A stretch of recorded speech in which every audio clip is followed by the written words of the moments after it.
datangi channel saya, channel yang mungkin akan menginspirasi Anda, akan menambah wawasan Anda, akan menambah pengetahuan Anda.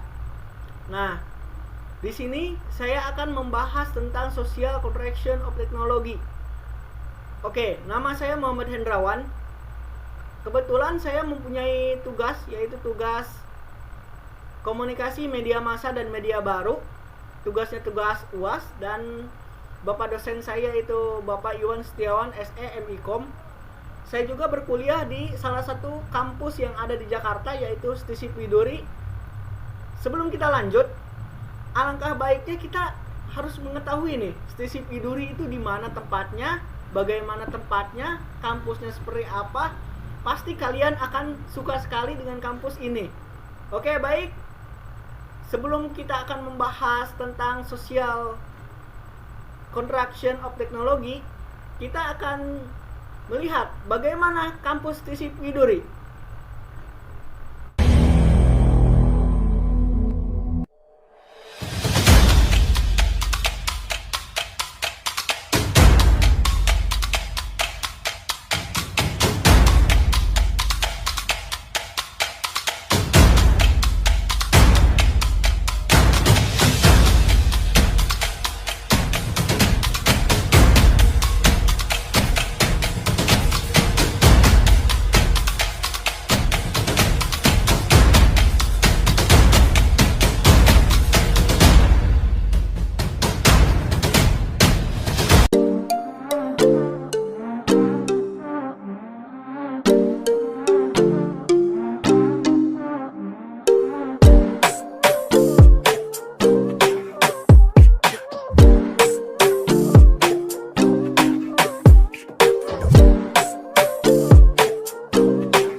Oke, baik. Yang pertama yaitu konstruksi sosial. Konstruksi sosial menurut Waters, human being construct social reality in which subjective process can become objective. Konstruksi sosial adalah konsep yang menggambarkan bagaimana realitas sosial dibentuk dan dimaknai secara subjektif oleh anggota masyarakat. Jadi, konstruksi sosial ini adalah konsep yang menjelaskan bahwa struktur sosial tidak hanya berada di luar manusia, tetapi juga berada di dalam manusia. Oke, baik. Selanjutnya, social construction of technology. Teori konstruksi sosial teknologi juga disebut dengan SCOT, adalah teori dalam bidang studi sains dan teknologi.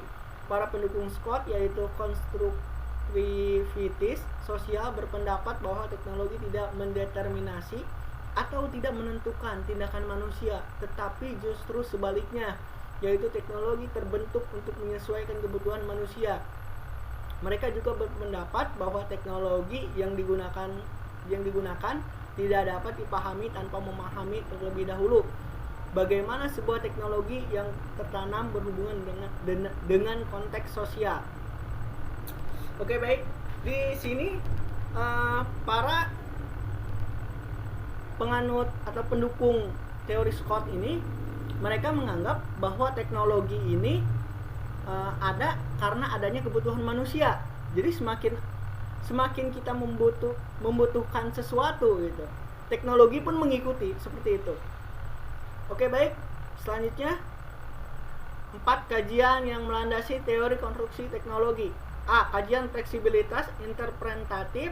Konsep ini diambil dari program empiris relativisme dalam ilmu sosial dari ilmu pengetahuan, menunjukkan bahwa desain teknologi merupakan proses terbuka sehingga dapat menghasilkan hasil yang berbeda tergantung pada keadaan sosial dari proses membangun teknologi itu sendiri. Yang dimaksud dengan fleksibilitas ini yaitu pemaknaannya bebas, pemerlihatan bagaimana sebuah artefak yang sama setelah melalui kebutuhan suatu kelompok menjadikan artefak itu memiliki beberapa desain yang berbeda. Oke, baik. Selanjutnya, menurut Pins dan Beziker, teknologi memiliki hubungan yang relevan dengan kelompok sosial, membuat suatu interpretasi sehingga semua anggota kelompok sosial tertentu berbagi set yang sama. Oke, yang dimaksud dengan relevansi terjadi ketika pada kelompok lainnya, yaitu mewujudkan interpretasi berbeda pada artefak yang sama. Proses negosiasi atas desain pun terjadi. Pada setiap artefak yang digunakan oleh tiap kelompok akan mengandung makna dan arti tersendiri setelah bernegosiasi dengan makna artefak dari kelompok lainnya. Kemudian C, keberakhiran dan stabilitas penciptaan desain antar kelompok yang berbeda dapat mengalami kontroversi dalam hal interpretasi gambaran mengenai artefak teknologi. Konflik tersebut dapat selesai ketika desain artefak tidak lagi menimbulkan masalah kepada setiap kelompok sosial yang relevan. Hal ini terjadi saat proses interpretatif multigroup mencapai kesepakatan sehingga tidak terjadi modifikasi desain terlebih lanjut dan artefak teknologi mencapai bentuk akhir yang stabil. Oke, kemudian D, ada konstruksi sosial teknologi memiliki kaitan dengan aspek sosial, budaya, dan politik di mana pembangunan artefak ini berlangsung. Budaya dan politik kelompok sosial suatu artefak adalah melalui gagasan yang relevan antara kelompok sosial dalam mendefinisikan proses desain artefak teknologi tersebut. Selanjutnya, difusi media dan konstruksi sosial. Dalam buku Media Now karangan Stauber, Laros, dan Davenport tertulis bahwa difusi teknologi sangat tergantung pada pengalaman seseorang saat memanfaatkan media tersebut. Sebelumnya media ada untuk membantu kebutuhan sosial. Jadi artinya dalam konstruksi sosial, media ini memegang penuh peranan penting atas transmisi dalam sebuah proses komunikasi. Jadi setiap orang bebas dalam memanfaatkan teknologi sesuai dengan fungsi dan kebutuhannya. bahkan sangat dimungkinkan untuk mengawinkan teknologi.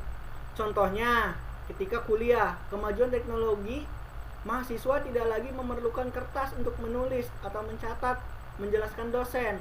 Mahasiswa bisa menggunakan tablet sebagai sarana mencatat, atau bisa juga dengan menggunakan komputer. Nah, contohnya seperti itu. Baik, selanjutnya, dalam buku Media Now, edisi 7 ada 3 tipikal orang dalam pemanfaatan teknologi. Pertama, orang yang mengikuti tren. Kemudian orang yang hanya melihat sesuatu yang dibuat, yang disebut pengikut. Kemudian orang yang hanya menunggu dan disebut tertinggal. Orang yang mengikuti tren ini orang yang pertama kali menggunakan. Contoh, dia memiliki HP Android. HP Android ini pertama kali muncul, dia sudah menggunakan nih, orang yang mengikuti tren. Namun yang kedua, orang yang disebut pengikut ini, dia karena membutuhkan untuk pekerjaannya, untuk menghubungi orang-orang terdekatnya dan sebagainya, dia juga ikut mengikuti. Nah, kemudian orang yang hanya menunggu dan disebut tertinggal. Nah, ini kemudian ada tipikal orang yang ketiga.